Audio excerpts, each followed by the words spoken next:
Bom dia, meninas, tudo bem com vocês? Eu espero que sim.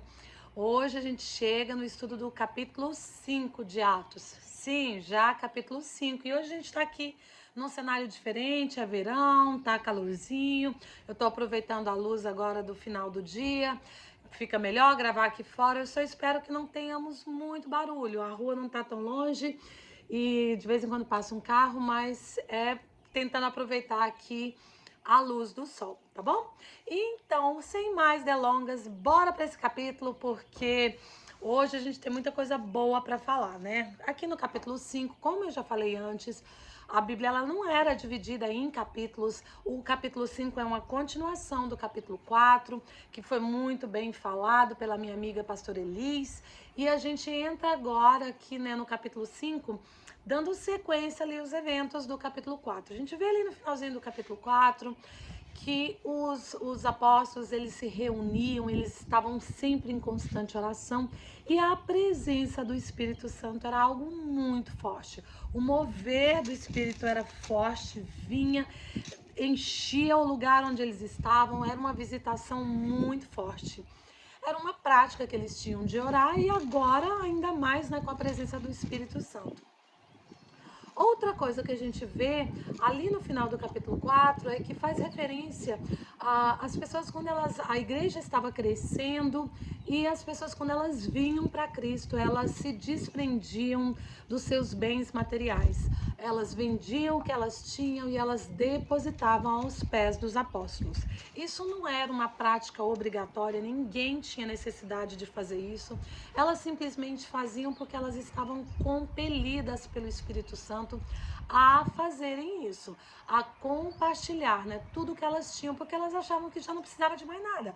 Tem Deus, tem aqui o Espírito Santo, vamos todo mundo, né? Eles viviam em plena comunhão, numa fraternidade, que era uma das prerrogativas da igreja primitiva.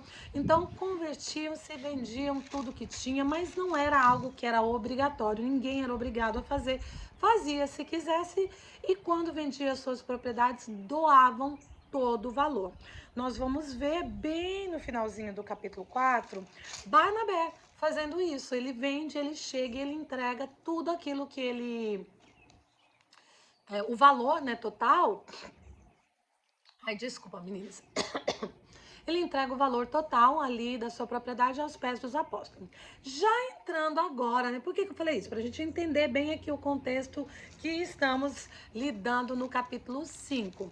Já entrando aqui no capítulo 5, a gente vai ver a história de Ananias e de Safira, que venderam uma propriedade e chegam, né? Aliás, só vai chegar Ananias primeiro. Chega ali para os apóstolos e fala, vamos, e dá metade do valor que era o valor real da propriedade. Vamos supor que fosse US$ 1 milhão, um número aqui hipotético na minha cabeça. Então chega e fala, ó, vendi por 500 mil, tá aqui, né, os 500 mil do valor da propriedade. E Pedro, né, chega logo pra quem, né, pra quem que foi falar? Chega pra Pedro e fala, tá aqui, né, Ananias entrega ali os 500 mil. E Pedro olhando pra ele, Pedro sabia que não era verdade, Pedro sabia que não era esse valor. Aí agora você pode, né, você que tá nova aqui nessa jornada, eu tenho pessoas que estão lendo Atos pela primeira vez, pessoas cristãs que me falavam ali no particular, olha, nunca havia lido Atos. Então, para você que nunca leu Atos, pode até se perguntar, né, assim, mas como que Pedro sabia? Por acaso Pedro botou um detetive para investigar o valor da propriedade?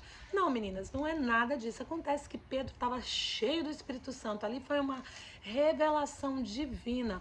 Foi o próprio Espírito Santo de Deus se revelando, mostrando a Pedro. E aí Pedro confronta, né? Pedro chega o dedo ali na cara de Ananias e fala, Ananias, como é que você permite que Satanás fizesse morada no seu coração, viesse fazer com que você mentisse?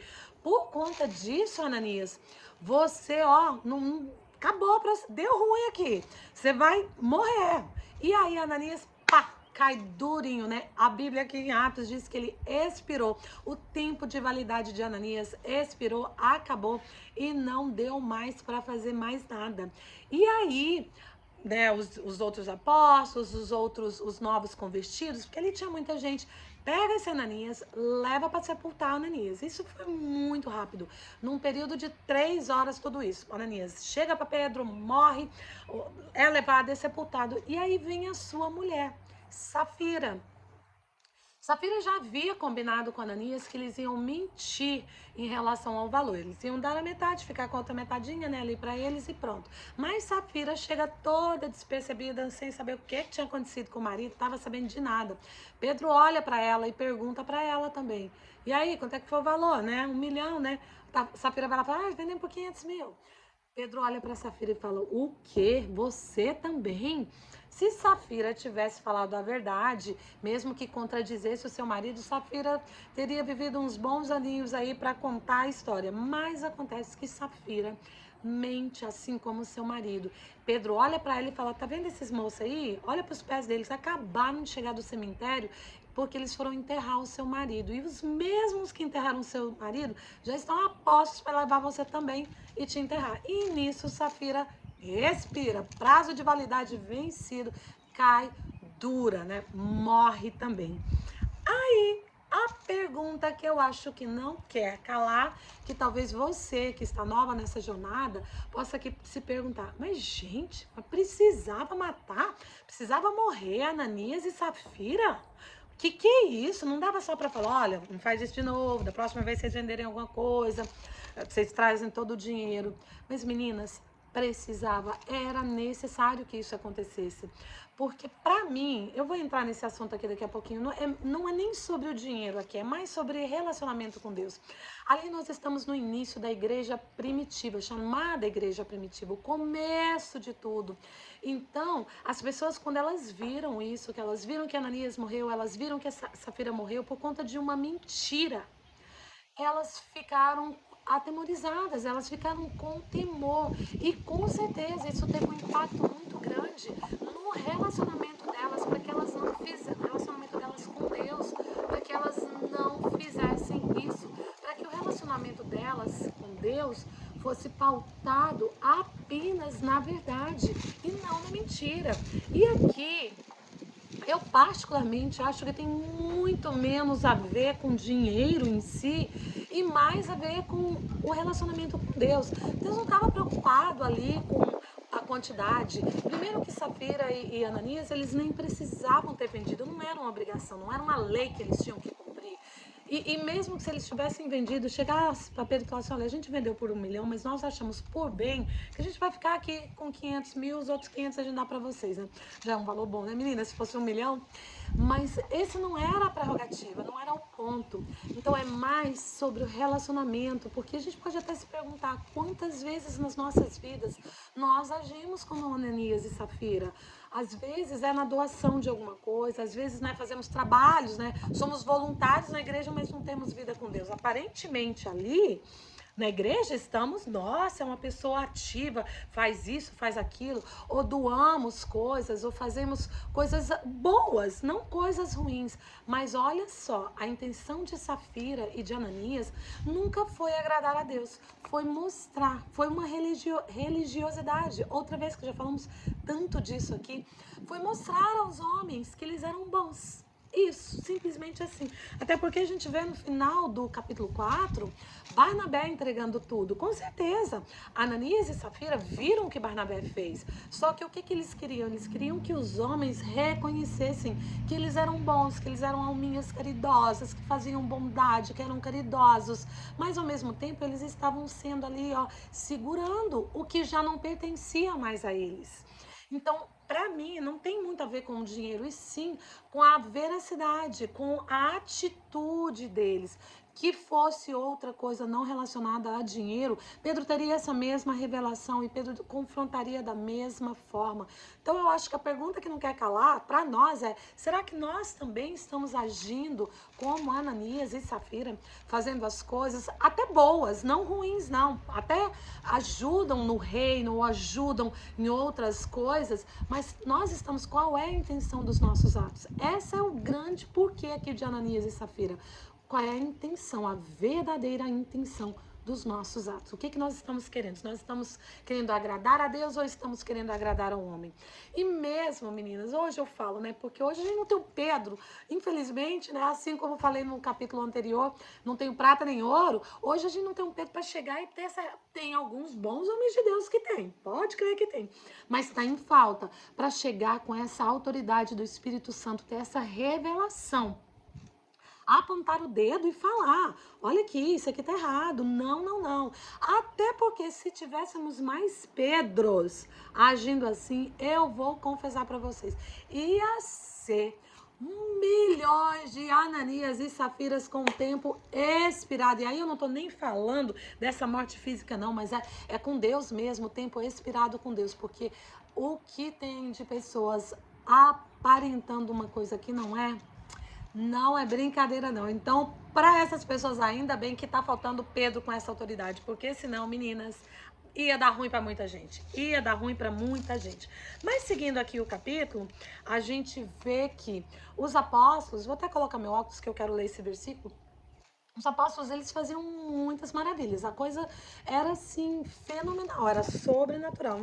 E no versículo 12 diz que muitos sinais e prodígios eram feitos entre o povo pelas mãos dos apóstolos. E costumavam todos se reunir de modo comum, de comum acordo no pórtico de Salomão. Mas dos restantes ninguém ousava ajuntar-se a eles. Porém o povo lhes tributava grande admiração e crescia mais e mais a multidão de crentes, tanto homens como mulheres, agregados ao Senhor, a ponto de levarem os enfermos até pelas ruas e os colocarem sobre leitos, macas, para que ao passar Pedro, ao menos as suas sombras se projetassem sobre alguns deles. Então, olha só o que a gente vê aqui agora. Agora a gente vê os apóstolos, né? Fazendo maravilhas, fazendo sinais, fazendo prodígios, coisas tremendas aqui, a ponto de que as pessoas foram se convertendo, foram aceitando Jesus por conta disso, por conta dos sinais, por conta das maravilhas, por conta das coisas, dos milagres que eles estavam vendo. Porque agora muitas dessas pessoas, né, que passaram a aceitar Jesus eram pessoas que haviam visto, né, mesmo viram Jesus, mas não creram nele. E após sua morte, sua ressurreição, a descida do Espírito Santo, começaram a ver que aqueles que andaram com Jesus agora, lembra lá de João 14, né, 12? Os que andaram com ele iriam fazer coisas maiores que ele. E agora esse povo está vendo esses milagres, estão vendo essas maravilhas, e eles começam a crer, e a igreja começa a crescer, e eles criam de tal modo que eles começaram a pegar os doentes, os paralíticos, os cegos, os leprosos, os mudos, os surdos, qualquer tipo de doença, e colocavam as macas nas ruas para que quando Pedro passasse, a sombra de Pedro projetada neles os curassem. E aqui, não nesse capítulo, mas a gente vai ver mais à frente que a sombra de Pedro curou e fez assim algo tremendo. Então, olha só, olha João 14, 12, que faremos coisas maiores. Pedro fazendo, a gente não viu a sombra de Jesus curando, mas agora a gente vê a sombra de Pedro curando, e isso faz com que a igreja cresça, isso faz com que pessoas realmente passem a abrir os seus olhos para entender que Jesus era um Messias prometido, que Jesus veio para trazer o reino dos céus, e agora os apóstolos estão dando continuidade a isso. Mas sempre que a gente vê algo muito bom acontecendo, né, a gente sempre vê que tem muita gente invejosa. Isso aí é para hoje. Quando você começa a falar, até mesmo, e é incrível, não deveria acontecer, até mesmo dentro do reino de Deus, quando uma pessoa começa a se destacar, as outras, não todas, mas algumas, ao invés de apoiarem, de dar crédito, de ajudarem, começa a crescer a inveja no coração. E querem destruir quem está levando o reino de Deus. Meninas, eu estou falando isso com propriedade do que eu estou falando, porque eu sei muito bem do que eu estou falando. E a gente vê exatamente isso acontecendo. A gente vê ali os mestres da lei, né, que agora tiveram mais uma oportunidade até de ver a sombra de Pedro curando e saber que realmente esses que andaram com Jesus estão fazendo coisas maiores. Então, Jesus era tudo aquilo que ele falou, ele era um Messias. Mas não, o que eles pensam? Eles começam a perceber que eles estavam perdendo terreno. Estão perdendo terreno para essa nova religião aí que está surgindo, vai tirar a gente do nosso meio, já estava tirando, e isso não tá bom. Não tá bom, não gostaram, então por inveja eles mandam prender os apóstolos. Eles mandam prender porque a coisa não tava de acordo com eles.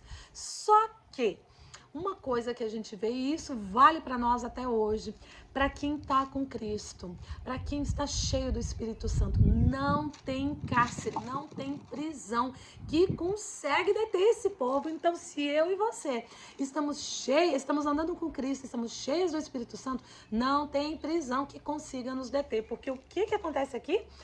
Deus manda um anjo para libertar os apóstolos. Ele entra na prisão, libera eles, não quebra grade, não faz espardalhaço, não faz nada. Simplesmente manda sair e sai. E aí, quando os fariseus entram, né, quando os mestres da lei vão até ali a prisão, e eles percebem que os apóstolos não estão mais ali, mas os guardas continuavam ali, a cadeia estava trancada ainda, eles ficam doidos. Cadê esse povo? Onde é que eles estão? Mas só que o que o anjo manda os apóstolos fazerem? Continuem pregando, continuem pregando. E eles saem da prisão e é exatamente isso que eles vão fazer. Vão pregar, vão continuar ali ministrando o evangelho da salvação. Nisso, os mestres da lei começam a ficar muito alvoroçados com tudo que estava acontecendo. E aí vai aparecer um homem chamado Gamaliel. Não falarei de quem é Gamaliel, porque para você que está novo aqui, provavelmente nunca ouviu esse nome, mas Gamaliel, ele é de suma importância na vida de alguém que a gente vai estudar um pouco mais à frente, ainda aqui no livro de Atos. Então não vou dar spoiler, não vou contar nada sobre Gamaliel, só que ele era um mestre da lei, uma pessoa muito entendedora da lei. E Gamaliel fala para esses outros ali, para os outros mestres da lei: gente, olha, o negócio é o seguinte, preocupa com esse povo aí não, sabe por quê? Porque se for obra do homem, se eles estiverem fazendo coisas simplesmente da terra, do homem mesmo, isso não vai vingar, isso não vai para frente, isso não vai crescer. Mas se o que eles estiverem fazendo for obra de Deus, aí a coisa vai ficar complicada. Se vocês estão mexendo, né? Vocês estão mexendo ali com o marimbondo. Então, cuidado com o que vocês estão fazendo, porque se for de Deus, vai dar ruim para nós depois, porque aí a coisa vai crescer. Mais ou menos assim. Tô aqui eu colocando palavras na boca de Gamaliel, mas é mais ou menos isso que ele fala. Então, libera esses apóstolos aí, que nem eram chamados de apóstolos ainda, no meio ali judaico, né? Libera esses homens aí, porque senão vai dar ruim. Eles liberam, mas antes de liberarem os apóstolos, eles açoitam os apóstolos, eles batem bastante. E aí aqui tem no finalzinho tem algo que eu acho muito bonito. Olha, tá um ventinho aqui que saímos do capítulo 6, foi para lá no capítulo 8. Capítulo 5 que estamos, nem no 6, né? Vamos aqui para o capítulo 5, que no final tem um versículozinho que diz assim, o 41, os últimos dois, 41 e 42, diz que: e eles se retiraram do sinédrio, regozijando-se por terem sido considerados dignos de sofrer afrontas por esse nome de Jesus, meninas. E todos os dias no templo e de casa em casa não cessavam de ensinar e de pregar Jesus, o Cristo. Então os apóstolos são açoitados, né? Apanham ali com vontade mesmo. Mas eles ficaram alegres, porque eles acharam que agora sim, eles eram dignos de pregar o nome de Jesus, porque agora eles sofreram, porque eles entendiam tudo que Jesus tinha passado, então agora foi a vez deles, e eles se regozijavam, alegravam-se nesse sofrimento. E aí eu quero dar só uma paradinha, porque quantas vezes, né, meninas, hoje, no dia de hoje, a gente tá na era do cancelamento. Se uma pessoa fala uma coisinha deste tamaninho que a gente não gosta, a gente cancela, exclui. Não importa se é pai, se é mãe, se é amigo, se é tio, se é primo, não importa. Hoje não tá importando mais não, o sangue também não tá valendo, parentesco, ninguém tá importando mais com isso. Mas se faz alguma coisa que a gente não gosta, cancela, corta do WhatsApp, elimina do grupo. É assim que está acontecendo. E olha o exemplo que os apóstolos nos dão. Não, e lembra que Jesus falou sobre dar a outra face? Olha o exemplo que eles estão nos dando. E eles ficaram alegres por sofrer. E se eu e você hoje temos acesso a esse evangelho da salvação, esse evangelho que transforma a nossa vida, é graças à perseverança dos apóstolos, porque se eles não tivessem perseverado no sofrimento, nós hoje não estaríamos aqui falando especialmente deles aqui em Atos dos Apóstolos, que eu gosto de falar mais que Atos do Espírito Santo. E no último versículo a gente vê que eles continuaram indo no templo, eles continuaram indo de casa em casa, levando a palavra, pregando o nome de Jesus, o Cristo, que é o mesmo que Messias. Nada foi suficiente para fazer com que eles parassem. E, gente, isso aqui, meninas, é só o começo. Vocês vão ver agora, da agora para frente aqui em Atos, vai ter muita perseguição, vai ter muita coisa muito pior do que uma simples chibatada. Mas o que a gente tira hoje, né, desse capítulo tão bom, que eu acho o capítulo 5 muito bom? Primeiro que a gente sermos verdadeiras não para com os homens, mas para com Deus, porque a gente pode até esconder do homem, a gente pode esconder as nossas coisas, os nossos pecados, as nossas questões, a gente pode falar que é uma coisa e ser outra, mas de Deus a gente não esconde. E mesmo que hoje a gente não tenha um Pedro para botar o dedinho na nossa cara e falar, tem Deus, tem o Espírito Santo, que não nos acusa, mas nos convence do pecado. E está vendo, se hoje não caímos durinha, se o nosso tempo não expirar hoje, um dia vai expirar. Com certeza expirará. Então que nós tenhamos um coração voltado mais para o nosso relacionamento com Deus do que propriamente para a aparência, aparência, uma coisa que só o homem vai agradar só ao homem, mas não agradar a Deus. O nosso foco aqui é sempre agradar a Deus acima de tudo.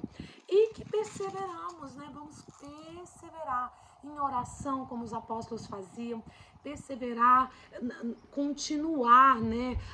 O que eles fizeram. Queria eu dizer que a minha sombra, ao refletir, pudesse curar, pudessem fazer milagres. Queria eu ter essa fé, ter esse entendimento, ser tão cheia do Espírito Santo. Então, o que me falta? Me falta mais buscar a Deus, porque aqui os apóstolos tinham porque eles buscavam a Deus. Então, que nós possamos ter um coração voltado para buscar a Deus, para que um dia, quem sabe, a nossa sombra possa impactar tantas pessoas, que elas possam olhar para a gente e querer trazer os enfermos, as suas questões, olhar para nós como pessoas cheias do Espírito Santo, que tem a capacidade, não por nós mesmos, que Pedro tira a glória dele, ele sempre fala isso, não por mim, mas através do Espírito Santo temos a capacidade de sermos canais de bênçãos para outras pessoas. Amém? Então, hoje eu espero que você tenha um dia abençoado. Reflita sobre Atos 5. Pense, questione, pergunte. Quem é você aqui na fila do pão? Quem é você aqui nessa equação? Onde é que nós estamos? Que caminho que nós estamos seguindo? E peça ao Espírito Santo que enche o seu coração, porque essa é a minha oração. Espírito Santo, venha habitar no meu coração e encha a minha vida, para que eu realmente, primeiramente, seja transformada para mim e para a glória e honra do teu nome, eu possa impactar outras pessoas. Amém? Deus abençoe o seu dia, tenha um dia próspero, abençoado, e a gente se vê amanhã aqui em Atos 6.